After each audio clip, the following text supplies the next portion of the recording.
Feliz sábado. ¿Cómo está mi iglesia? ¿Bien, bien? Desde acá se ve muy bien. Gracias por preguntar cómo estoy yo. Yo estoy bien. Tranquilos, no se preocupen. Ya tenía 2 semanas fuera de casa y hoy tengo el privilegio de volver a casa y no solo volver, sino hablar de Dios en casa. Estas 2 semanas pasadas, los 2 sábados pasados, estuve trabajando para Dios y yo siempre digo lo hermoso de trabajar para Dios es que tú tienes la oportunidad de ver los milagros en primera fila, de ver vidas restauradas, de ver corazones sanados en primera fila. Y bueno, estamos acá. ¿Cuántos pasaron una semana de bendición? ¿Sí? Mira, esta semana fue increíble. Los Cubs ganaron la Serie Mundial. ¡Amén! Los milagros existen, sí. Fue una semana maravillosa.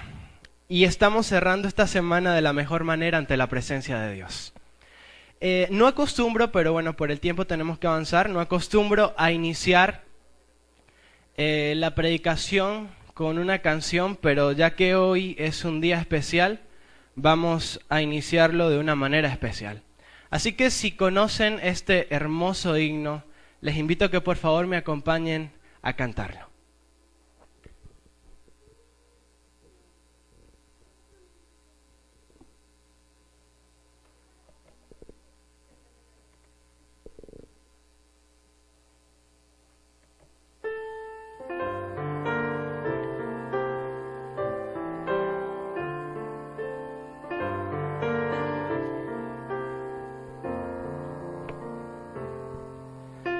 Oh Cristo, te adoro, te acepto por fe, por ti los caminos del mal ya dejé, de gracia salvaste mi alma, Señor. Por eso de hinojos te rindo mi amor.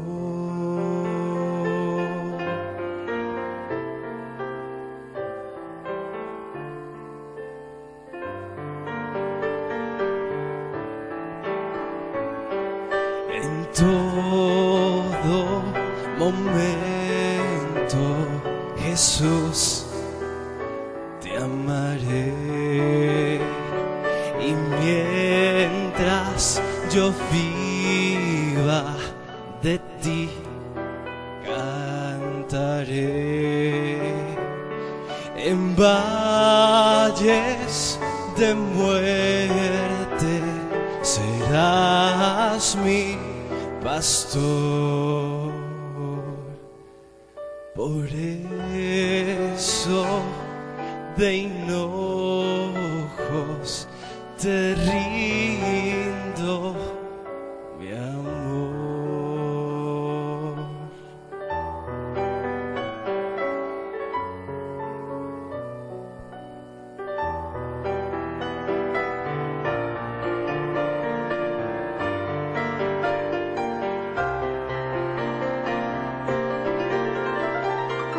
Después en mansiones de luz celestial, de gozo inefable, de luz eterna, darás mi corona brillante, Señor. Por eso de hinojos te rindo mi amor. Amante Padre, Estamos ante ti reconociendo que tú eres nuestro creador, que tú eres nuestro Dios, que tú eres nuestro Salvador. Y en este momento te pido que tu Espíritu Santo descienda sobre nosotros, que al abrir tu palabra nos des el permiso para que tu Santo Espíritu pueda bajar y escribir palabras de vida en nuestras vidas. En el nombre de Jesús, amén. Saben que para mí esta predicación, allí tienen el título, yo la titulé Un cambio de planes. Y les voy a mencionar a medida que avancemos el porqué de un cambio de planes. El sol comenzaba a descender sobre una de las ciudades más importantes que ha tenido nuestro planeta. El sol comenzaba a tornar de colores rojizos, naranjas, aquellas montañas inmensas que rodeaban la gran ciudad de Babilonia, que por ese momento era el centro de todo el mundo. Era la capital de absolutamente todo lo conocido. Un personaje con una mentalidad increíble, con una elegancia en su forma de gobernar, con un poderío majestuoso, con sencillamente un pensamiento de crear una sociedad prácticamente perfecta. Nabucodonosor se convirtió y plasmó su nombre en la historia como uno de los reyes con más poder que ha pisado este planeta.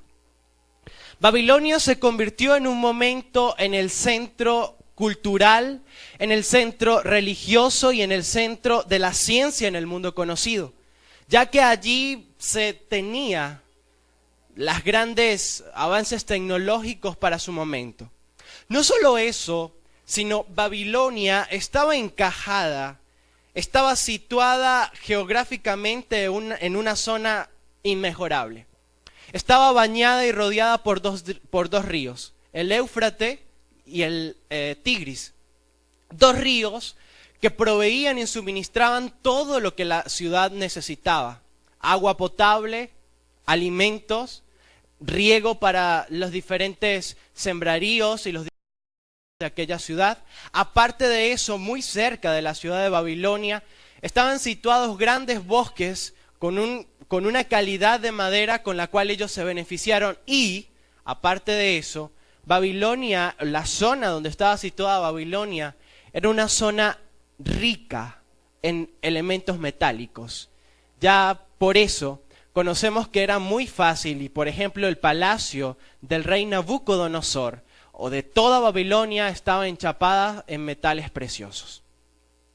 Y allí, en medio de todo esto, Babilonia, con su gran poderío, con su gran ejército, con su gran astucia, con todo el poder, ni siquiera pudo hacerle frente a la embestida, al ataque de los medos y los persas, cuando ellos vinieron, arrasaron, quemaron y mataron y acabaron desterrando la ciudad de Babilonia. ¿Por qué pasó eso? Ustedes y yo lo conocemos. Dios lo había dicho. Y la profecía decía que un imperio de Babilonia surgiría, pero que otro, en otro momento, iba a venir y derribaría a este imperio, a esta potencia. En este caso eran los medos y los persas. Pero en medio de este conflicto estaba un siervo de Dios. Estaba un hombre que había sido utilizado por Dios en el pasado y que Dios tenía planes para él en ese presente. Daniel estaba en la ventana donde días antes mensajeros de la corte del rey habían visto orar a Daniel y lo habían enjuiciado. Por decreto del rey lo habían colocado en la cárcel. Pero allí estaba Daniel orando porque en su mente había nacido una gran interrogante. Y para entender lo que Daniel estaba hablando, y me encanta el hecho de que cuando Daniel tuvo una gran interrogante, a la persona que acudió fue a Dios. Daniel había vivido la transición de un imperio a otro imperio. Se había tenido que acostumbrar al lenguaje de los caldeos, a la cultura de los caldeos. Ahora, en una nueva transición, se tenía que acostumbrar a una nueva lengua de los medos y los persas. Tenía que acostumbrarse a nuevas culturas. Pero había algo que no cambiaba en Daniel: su Dios, el Dios de Israel, el Dios tuyo y el Dios mío. Podía pasar lo que sea, pero sus principios en Daniel estaban firmes. Y Daniel busca, en su gran interrogante, busca la respuesta en Jesús, busca la respuesta en Dios. Y el capítulo de Daniel, el versículo 1 al versículo 3, nos narra que era la gran inquietud que Daniel tenía. Comienza diciendo: corría el primer año del reinado de Darío, hijo de Asuero, un medo que llegó a ser rey de los babilonios. Cuando yo, Daniel, logré entender ese pasaje de las Escrituras, donde el Señor le comunicó al profeta Jeremías que la desolación de Jerusalén duraría 70 años. Versículo 3, entonces me puse a orar y a dirigir mis súplicas al Señor mi Dios. Además de orar, ayuné y me vestí de luto y me senté sobre cenizas. Allí tenemos a Daniel. Daniel tenía una gran interrogante, porque la Biblia dice que duraría la desolación, ¿cuántos años? 70 años. Ya el tiempo había pasado.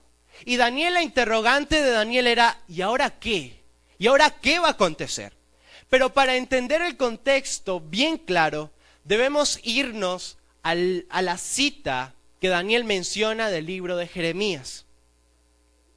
El libro de Jeremías, capítulo 25, versículo 11 y 12, es la cita que en ese momento dice Daniel que entendió.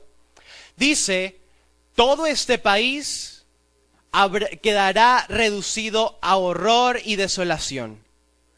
Y estas naciones servirán al rey de Babilonia. En este momento Dios le estaba hablando a Jeremías específicamente de un pueblo, del pueblo de Israel. Dice que iban a quedar reducidas, Jerusalén iba a quedar destruido e iban a ser transportados, exiliados por 70 años al reino de Babilonia. Sigue diciendo el versículo 12, pero cuando se haya cumplido los 70 años, yo castigaré por su iniquidad al rey de Babilonia y a aquella nación, país de los caldeos, y los convertiré en desolación perpetua, afirma el Señor. Me parece interesante, porque Daniel dice: ok, Dios, tú dijiste, Jerusalén quedaría reducido, y en cabalidad se cumplió esa profecía. Vino por iniquidad, por maldad del propio Israel. Se vio en la obligación Dios de reprenderlos, y vino Babilonia, tomó a Israel y los deportó, los exilió al país de Babilonia, al país de los caldeos. Pero lo interesante es que Daniel dice: ok, Dios, pasaron 70 años, tú castigaste al pueblo de Babilonia, tú derribaste y tumbaste el imperio de Babilonia. Pero ¿y ahora nosotros qué? Ya se cumplió la profecía que tú habías dicho, y ahora nosotros, ¿qué va a pasar con nosotros? Esa era la gran de Daniel. ¿Qué va a pasar con nosotros? Y saben que me encanta este pensamiento. Dice: la rebelión fue el peor y más triste experimento que sufrió nuestro mundo. Desde que entró, comenzó a carcomer la perfección implantada por nuestro Padre Celestial. Comenzó a corroer los vínculos de santidad y armonía que estaban en este mundo. La rebelión solo trajo dolor, desgracia, muerte y destrucción. Israel, el pueblo escogido por Dios, el pueblo sacado de Egipto para libertad, el pueblo que Dios había escogido para ser una nación santa, un pueblo escogido, había caminado en sentido contrario a la voluntad de Dios. Había caminado conforme a su voluntad y no conforme a lo que Dios quería para ellos. Dios quería planes de bendición, pero ellos caminaron hacia su misma destrucción. Hermanos, nosotros queremos en muchas ocasiones vivir la religión del bendíceme. Queremos vivir la religión del Señor, bendice mis planes. Pero no queremos vivir la religión de Señor, obedezco tu voluntad. Sino, Señor, obedece mi voluntad. Queremos hacer lo que se nos plazca y aún así recibir bendiciones de Dios. El pueblo de Israel es el claro ejemplo que Dios es un Dios de amor y que Dios es un Dios que concede libertad a sus hijos. Y que nosotros tenemos la decisión de caminar con Dios o de separarnos de Dios. Pero lo mejor de todo es que tenemos referencias que cuando nosotros caminamos en contra de la voluntad de Dios, vamos hacia nuestra propia destrucción. Y en ese contexto está el pueblo de Israel. Pero años atrás de que todo esto ocurriera, años atrás de que el pueblo hubiese sido deportado, hubiese sido cautivado en Babilonia, Dios había hecho pacto con su pueblo. Y esta palabra pacto narra o nos da la idea de algo sublime, de algo realmente importante, de algo de entre dos personas o los contrayentes, personas involucradas en ese pacto, que deben cumplir las dos partes con una cuestión para que ese pacto se haga una realidad. La palabra pacto en el Antiguo Testamento en su mayoría está descrita en el hebreo berit. Y en el Nuevo Testamento en su mayoría está escrita con la palabra griega diateque. Y son pactos o son palabras que se utilizan para hacer referencia entre acuerdos o tratados entre personas o entre Dios y su pueblo. Ahora quiero mencionarles algo. Hay diferentes tipos de pactos. El primero de ellos es el pacto entre iguales.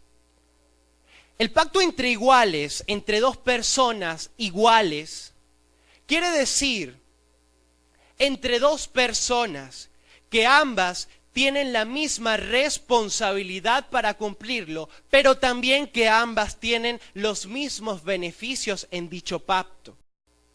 El claro ejemplo de un pacto entre iguales es el matrimonio. Dos personas, aunque no son iguales, hombre y mujer los creó, dice Dios. Dos personas tienen las mismas responsabilidades. La mujer sujetarse a su marido y el marido amar a su mujer. Pero también tienen los mismos beneficios. Eso es un pacto entre iguales. Dos personas en la misma posición, con las mismas responsabilidades, pero con los mismos privilegios.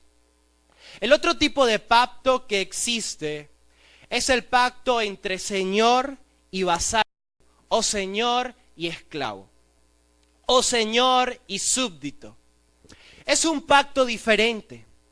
Es un pacto entre una persona con hegemonía, con jerarquía, con un alto nivel, a otra persona con un nivel inferior de poder, de señorío, y el que tiene el nivel más alto da los acuerdos, da los tratados, él dice cómo se harán las cosas, y únicamente el de inferioridad lo que hace simplemente es obedecer. Él no tiene otra opción, simplemente obedecer. Esto pasaba en nuestra sociedad con las relaciones o los pactos de esclavitud. Una persona compraba a otra y la otra simplemente tenía que obedecer lo que su señor le decía. Si no obedecía, esa persona moría. Pero en la Biblia hay muchísimos pactos más. Hay pactos de amistad como el de David y Jonatán. Hay diversos pactos entre hombres, pero también encontramos 6 tipos de pacto entre Dios y su pueblo. El primero de ellos, pacto Dios-hombre, fue el pacto que Dios hizo con Noé. ¿Se acuerdan de eso? En Génesis capítulo 9, luego del diluvio y de toda esa historia que ustedes conocen, Dios hace un pacto con Noé y con ende con toda la humanidad. ¿El pacto en qué consistía? Ustedes que saben más de Biblia que yo. Dice, no volveré a destruir la tierra con agua. Así que todas esas películas de esas olas enormes que vienen y acaban con yo no sé por qué que tienen contra Nueva York, pero todas tumban la Estatua de la Libertad. Eso es mentira. El mundo no se va a acabar así. No volveré a destruir la tierra con un diluvio, dijo Jehová. Aparte hace otras aclaraciones, otros compromisos en el pacto. Y él da una señal para que ese pacto, para que confíen en el pacto. Y la señal era ¿cuál? El arco iris. Colocaré una señal en el cielo para que cada vez que la vean recuerden este pacto. Y este pacto aún está vigente. Este pacto no se ha terminado. El siguiente pacto que encontramos en la Biblia es el pacto abrahámico o el pacto que Dios hace con Abraham. ¿Lo recuerdan? ¿Cuál fue ese pacto? De ti, de tu simiente, de tu descendencia, serán benditas todas las naciones de la tierra. Y dice que haré de ti una gran nación, tan grande como ¿qué? Como las estrellas que están en el cielo. Y puso una señal para que el pacto sea verídico. ¿Cuál era? Circuncisión. El que se circuncide cumplirá o entrará en el pacto que yo hago contigo, Abraham. Segundo pacto. El tercer pacto que encontramos, hombre-Dios o Dios-hombre, es el laico o el pacto que Dios hace con Moisés y su pueblo. También se le conoce como el viejo pacto, como el pacto de Sinaí. Este pacto en Éxodo 19 al 24 narra todo lo que se vivió. En resumidas cuentas, Dios dice a ustedes, pueblo de Israel, haré de ti mi especial tesoro porque ustedes van a ser una nación santa. Y colocó una señal para que cuando la vieran, cuando la vivieran, se recordaran de ese pacto. Y la señal está en Éxodo 20, del 8 al 11. Acuérdate del día de reposo. La señal que dejó Dios para su pacto fue el sábado. Luego de eso pasamos al pacto sacerdotal. Específicamente, eso es un pacto reducido para la tribu de Leví en su momento. Dice, Dios hace un pacto con toda la tribu de Leví y le dice que ellos iban a ser un real sacerdocio y ellos iban a representar la acción o el accionar que vendría a ser Jesús años después en el santuario. Ellos iban a ser el mediador entre el pueblo y Dios. Ellos iban a ser el puente para que los pecados del pueblo de Israel pudieran ser perdonados por Dios. Luego esto, años más tarde, tendría que ser cambiado porque ya nosotros no vivimos bajo los levitas, sino nuestro sumo sacerdote es nuestro Señor Jesucristo.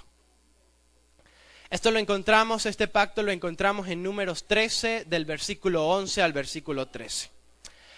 Pero el quinto pacto es un pacto hermoso. Es el pacto que Dios mismo hace con su siervo David. Dios le dice a David en 2 de Samuel, capítulo 7, versículo 1 al 17, le dijo a David, David, tu trono será eterno.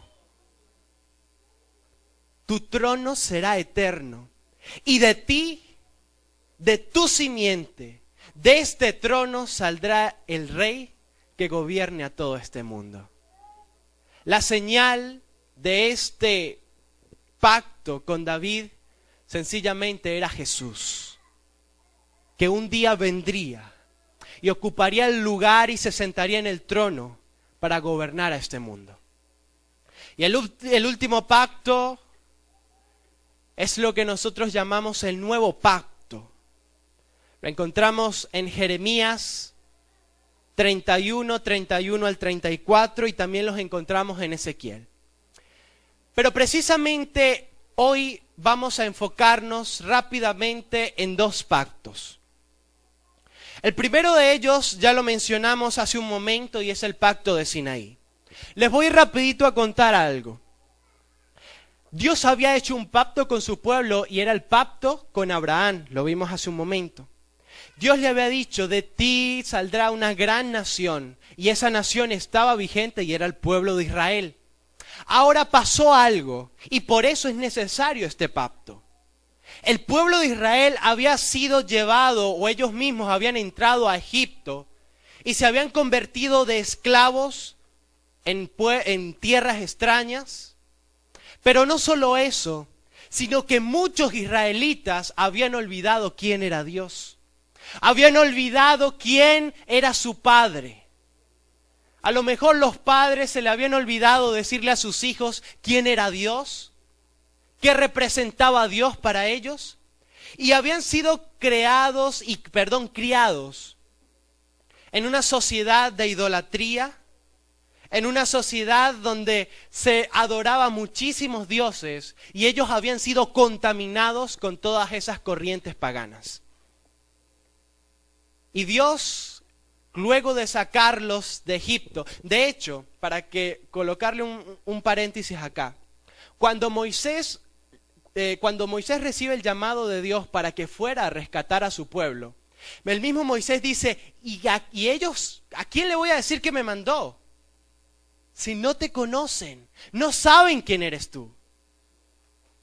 El pueblo de Israel se había olvidado quién era Dios. Por eso, escúchame bien, por eso era necesario volver a hacer un pacto con su pueblo. En el monte del Sinaí, Dios habla a Moisés y le dice en el capítulo 19 del libro de Éxodo, versículo 5, dice, ahora pues, si dieres oído a mi voz y guardases mi pacto, vosotros seréis mi especial tesoro sobre todos los pueblos. Es un pacto maravilloso. Es un compromiso maravilloso de Dios. Ustedes serán mi especial tesoro. Yo seré su Dios y ustedes serán mi pueblo. Pero saben que este pacto, el pueblo de Israel lo entendió muy mal.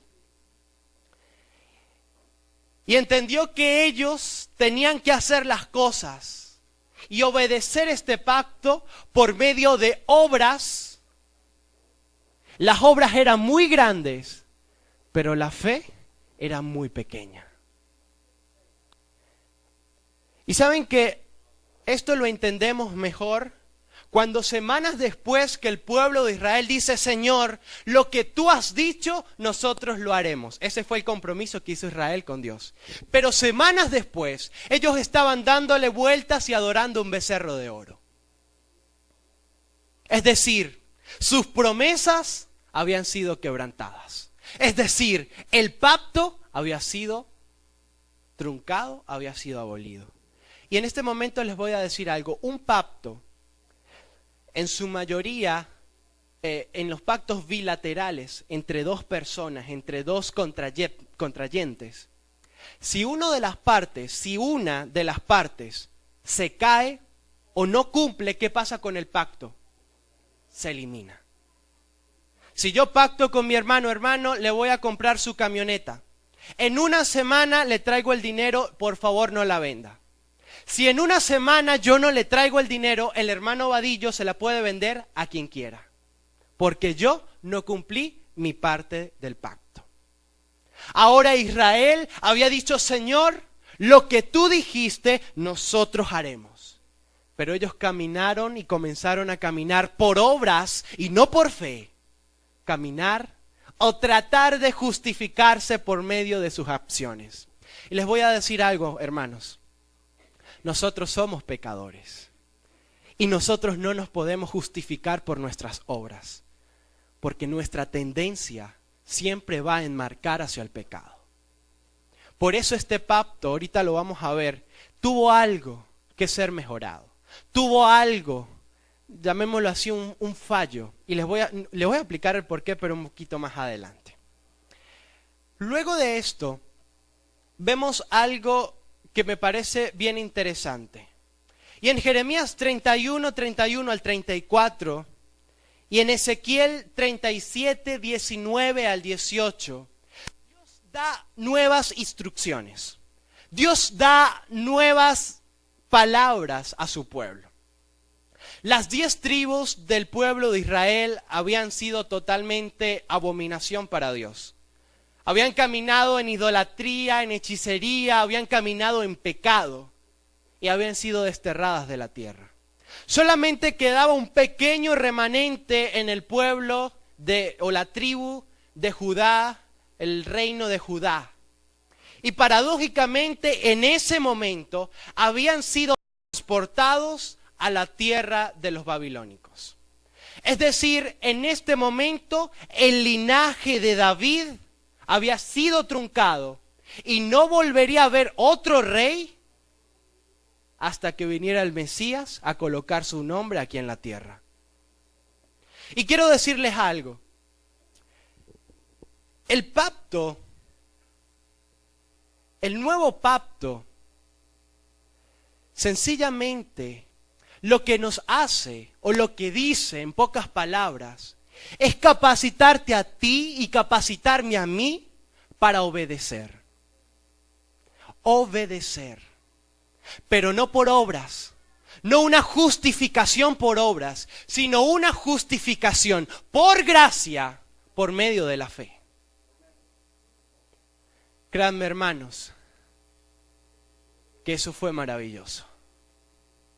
Créanme, hermanos, que gracias a eso tú y yo hoy tenemos esperanza.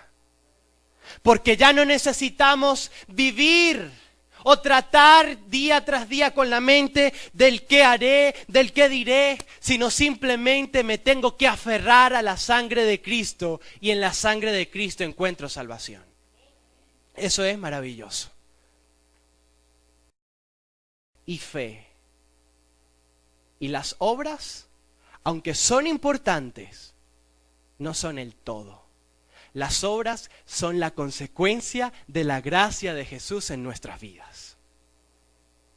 Ahora vamos a leer rápidamente lo que dice Jeremías 31 al 34. Dice el Señor: se acerca el día en que haré un nuevo pacto con el pueblo de Israel y de Judá. Este pacto no será como el que hice con sus antepasados cuando los tomé de la mano y los saqué de la tierra de Egipto. Ellos rompieron ese pacto, a pesar de que los amé como un hombre ama a su esposa, dice el Señor. Versículo 33, pero este es el nuevo pacto que haré con el pueblo de Israel después de estos días, dice el Señor. Pondré mis instrucciones en lo profundo de ellos y las escribiré en su corazón. Yo seré su Dios y ellos serán mi pueblo. Hermanos, ahora les voy a hacer una pregunta. ¿Hubo un cambio de planes? Esa era la pregunta que estaba al principio. ¿Hubo un cambio de planes? ¿Un Dios omnipotente, omnisapiente se equivocó en su accionar? ¿Un Dios que lo sabe todo, el principio, sabe el fin desde el principio, se equivocó? Y tuvo que decir, oh wow, hice mal un plan, mejor voy a hacer otro mejor. ¿Se equivocó Dios? Les voy a decir algo. Hay 3 aspectos importantes por la cual era necesario lo que nosotros llamamos un nuevo pacto. Cuando el pueblo de Israel no conoce y no se percata que el Hijo de Dios estaba caminando entre ellos, sino más bien lo acusan, lo rechazan, lo apresan y lo matan.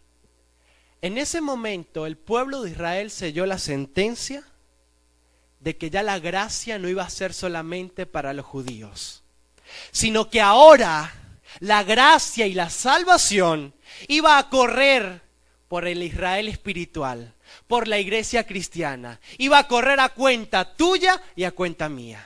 Ahora todos accedíamos al plan de salvación.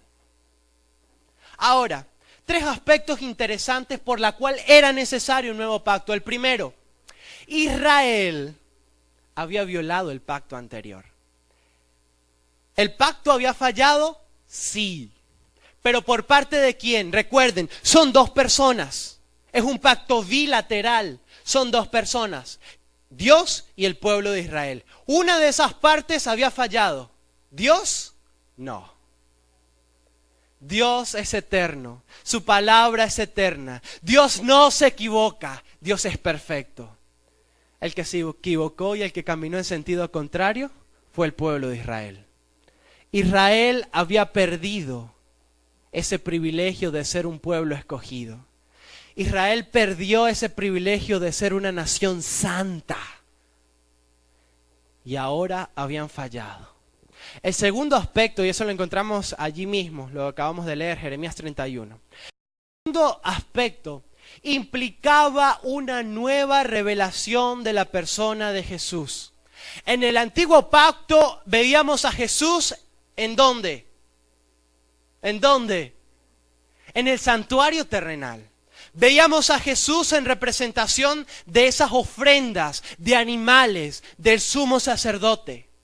Ahora en el nuevo pacto vemos a Jesús cara a cara. Ya no hay un velo que nos impida acceder a esa gracia. Ya podemos acceder a la sangre de Cristo. Implica una nueva representación, una representación real y genuina de la persona de Jesús.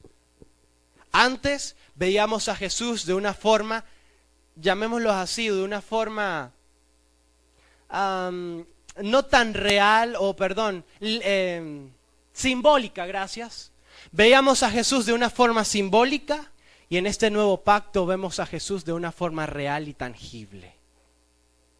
La tercera parte es que este pacto contenía algo bien esencial y bien importante y era la sangre de Cristo Jesús.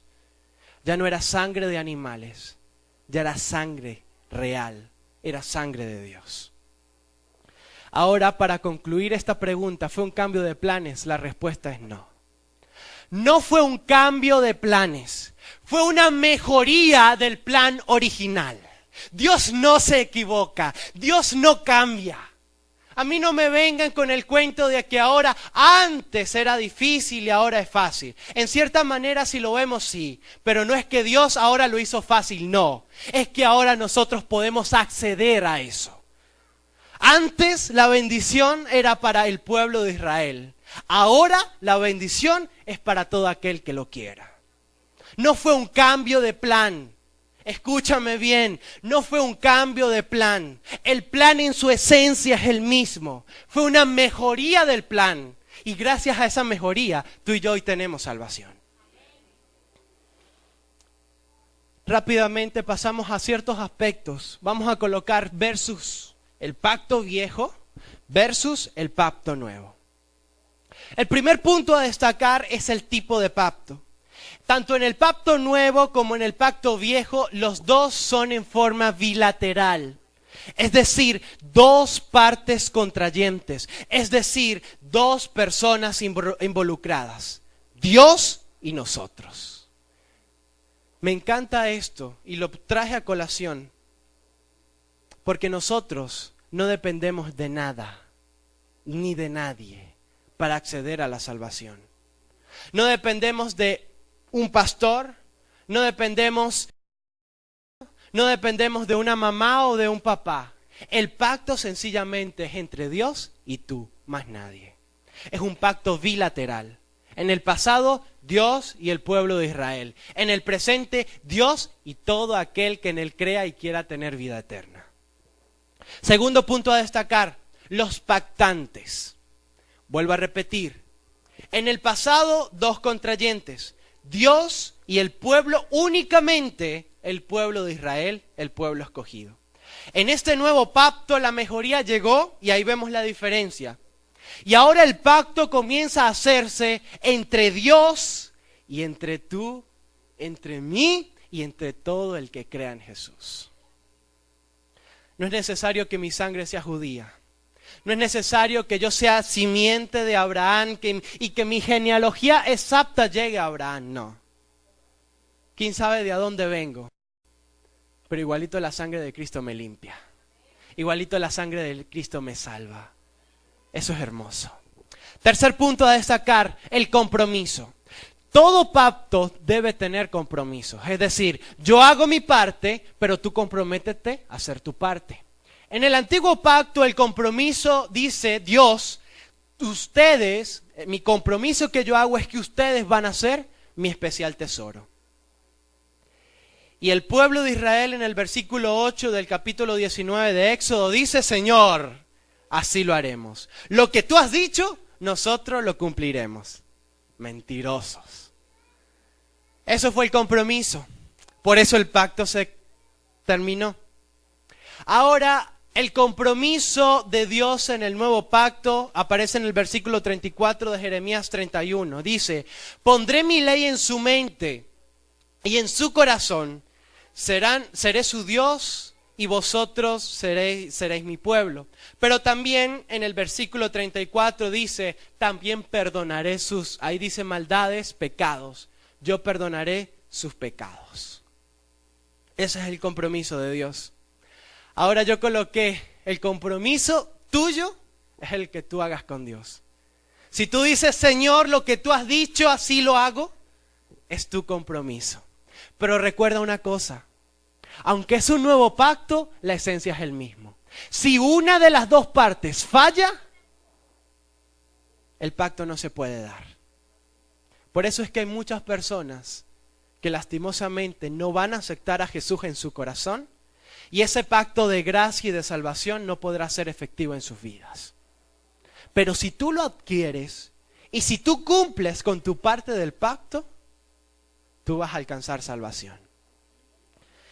El siguiente punto, y este me encanta, hay una señal como en todo pacto. En el antiguo pacto está en el libro de Éxodo capítulo 20 versículo 8 al 11. Y la señal que Dios dejó entre el pueblo de Él y Él mismo como Dios es el sábado. Acuérdate del día de reposo para santificarlo. Pero ¿saben qué? Para los que me dicen que no, que ahora vivimos por gracia, que ahora no importa lo que hagamos, Dios nos ama, hay un punto que se olvidan. La esencia del pacto es la misma y la señal es la misma. Hoy estamos cumpliendo la señal. La señal del nuevo pacto sigue siendo el sábado. Podrán pasar los años y los siglos, pero el sábado seguirá siendo la señal perpetua entre Dios y su pueblo. No me caigan con cuentos, que ahora no importa el día, que ahora no importa cómo, que ahora no importa la forma, simplemente importa amar a Dios. No, el plan en su esencia es el mismo. El sábado sigue siendo sábado. El sábado sigue siendo el día especial apartado por Dios desde la creación hasta la eternidad. Siguiente punto, las cualidades. Y me detengo en esto. El primero, dice el apóstol Pablo en el capítulo de 8 del libro de Hebreos, versículo 7, que era un plan o un pacto defectuoso. De hecho, él dice, si aquel primero no hubiese sido sin defecto. Y ahora nosotros nos agarramos, volvemos a la pregunta, ¿y qué pasó entonces? La respuesta ya ustedes la saben. ¿Cuál fue el defecto del viejo pacto? ¿Cuál fue? Que el pueblo no cumplió. Simplemente. Dios prometió y Dios lo había cumplido. Dios había apartado a su pueblo, eran su especial tesoro, Él los amaba. Él era su Dios, pero el pueblo no cumplió. Ese es el defecto, que una de las partes se cayó. Ahora, en el libro de Hebreos, de Hebreos capítulo 8, versículo 6, el mismo apóstol Pablo dice que este nuevo pacto es mejor. ¿Y saben por qué lo dice? Y yo también me uno a lo que dice Pablo. Es mejor, claro que sí es mejor. Es mejor porque gracias a ese pacto yo entro allí. Porque si ese pacto no hubiese sido, mis hermanos, nosotros hoy no tuviésemos esperanza. Nosotros fuéramos esos gentiles que no conocen a Dios. Nosotros fuéramos como esas personas que posiblemente caminan sin rumbo, sin dirección, sin sentido. Pero gracias a ese pacto, hoy sé que un día me a buscar, que un día me encontraré con mis seres queridos y que reinaré con Él por la eternidad. Gracias a ese pacto, como dice el himno, sé que me espera una corona brillante que el mismo Dios me entregará. Por eso es un pacto mejor. No hubo un cambio de planes, fue una mejoría del plan original. No por parte de Dios, sino para beneficio de tú y de mí. El siguiente punto es el lugar de la ley. En el viejo pacto, Dios colocó su ley ¿en qué cosa? En 2 tablas de piedra. Pero en el nuevo pacto, y me encanta esta frase, dice que Él las escribirá ¿en dónde? En nuestra mente y en nuestro corazón. Rapidito les explico el por qué en nuestra mente y el por qué en nuestro corazón. Mis hermanos, tú y yo vivimos en una tendencia pecaminosa. Estamos claros de eso, ¿verdad? Nuestra tendencia es hacia el pecado y hacia el mal. Por eso el apóstol Pablo dice, lo que yo quiero hacer, no lo hago. Pero lo que yo no quiero hacer, eso hago. Porque mi tendencia me empuja siempre hacia el mal. Pero este nuevo pacto tiene algo bien interesante. Él no solamente dice que las escribirá en nuestra mente hablando del raciocinio. ¿Saben por qué? Porque el antiguo pacto también estaba escrito en la mente de los israelitas. Todos sabían la ley de Dios, todos sabían la Biblia, todos sabían el Pentateuco, sabían todo lo que Dios hablaba, pero ¿saben qué? No lo colocaban en práctica. Teníamos personas llenas de religión, pero una religión sin Cristo. Tanto así que el mismo Hijo de Dios vino y no lo conocieron, porque a los suyos vino y los suyos lo desecharon. Teníamos la religión aquí metida. Teníamos toda la teoría en la mente, en el raciocinio, en el pensar. Vivían por obras, tratando de hacer el bien siempre, tratando de adorar el sábado lo mejor posible, cargándose de leyes, pero simplemente aquí en su mente.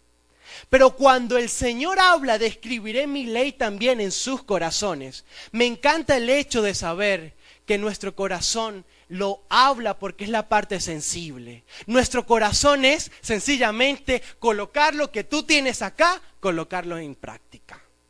Por eso dice que a Dios no le importa nada más que tu corazón. Que lo único que Dios quiere es tu corazón.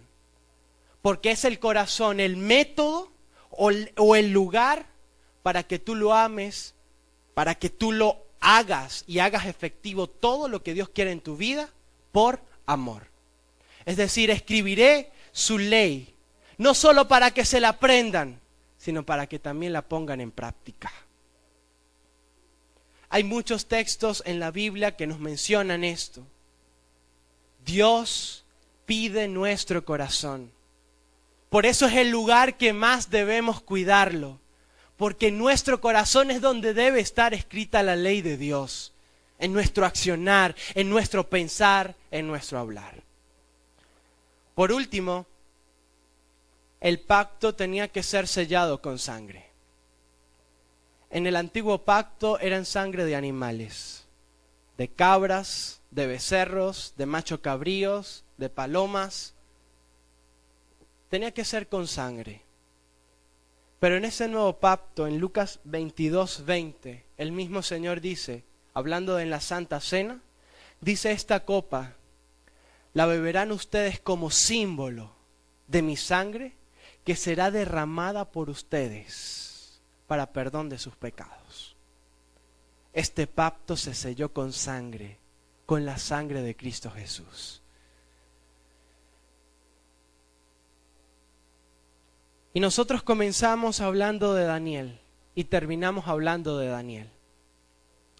Daniel, luego de orar y orar, dice que se sentó en ceniza, se colocó en luto, en ayuno y oración. Un ángel desciende del cielo y habla directamente con Daniel. Y en ese momento Daniel recibe una de las profecías más importantes que están en la Biblia. La profecía de las 70 semanas. Una profecía que comenzó en el 457 a.C. con el decreto de Artajerjes para la reconstrucción de la ciudad de Jerusalén, y terminó en el año 34 después de Cristo con la muerte de Esteban. ¿Y por qué menciono esto, hermanos? Porque esta profecía fue la que fue la frontera entre el antiguo pacto y el nuevo pacto. Porque con la muerte de Esteban, el pueblo de Israel selló su sentencia, selló toda oportunidad para ser ese pueblo escogido, y el evangelio pasó a los que en ese momento eran gentiles, pero para los que hoy somos hijos de Dios. Gracias a esa profecía, el evangelio comenzó a ser predicado en diversos países y en diversas regiones, y hoy ha llegado a nuestras familias, a nuestros hogares, a nuestras vidas, y gracias a eso tenemos la oportunidad de salvación. Hermanos, mi invitación en esta mañana es para que tú puedas empezar a vivir una vida de acuerdo a ese plan y a ese pacto que Dios quiere para ti. El plan es perfecto: gracia, fe, salvación. Pero tu parte es obedecer. Estamos en un momento crucial, en un momento donde puede ser la decisión entre salvación o perdición. Que ese pacto que Dios dejó en el libro de Ezequiel y en el libro de Israel no solamente sean letras bonitas y palabras hermosas, sino que pueda ser una realidad en nuestras vidas. Que podamos sentir que esa salvación está al alcance de todos nosotros, que está palpable, que está cerca de nosotros. El libro de Daniel, capítulo 12, cierra diciendo, luego de esta profecía, cómo terminará todo y cómo terminará este nuevo pacto. Dice, capítulo 12 de Daniel, versículo 1 al 3. Entonces se levantará Miguel, el gran príncipe protector de tu pueblo. Angustia como no lo ha habido jamás desde que las naciones existen. Y ahí va tu parte y ahí va mi parte. Pero serán salvados los de tu pueblo. Serán salvados los que están en ese nuevo pacto. Serán salvados los que sellaron su vida por medio del bautismo para salvación. Y del polvo de la tierra se levantarán las multitudes de los que duermen. Algunos de ellos para vivir por siempre, pero otros para quedarse en vergüenza y en confusión perpetua. Los sabios resplandecerán con el libro de la bóveda celeste. Los que instruyen a las multitudes en el camino de la justicia brillarán como las estrellas por la eternidad. Un día Miguel, un día Jesús vendrá a buscar a su pueblo. Vendrá a buscar a aquellas personas que confiaron en Él y que sellaron su vida en este nuevo pacto. Iglesia, que Dios me los bendiga. Que podamos vivir conforme a lo que Dios quiere para nosotros. Bendiciones.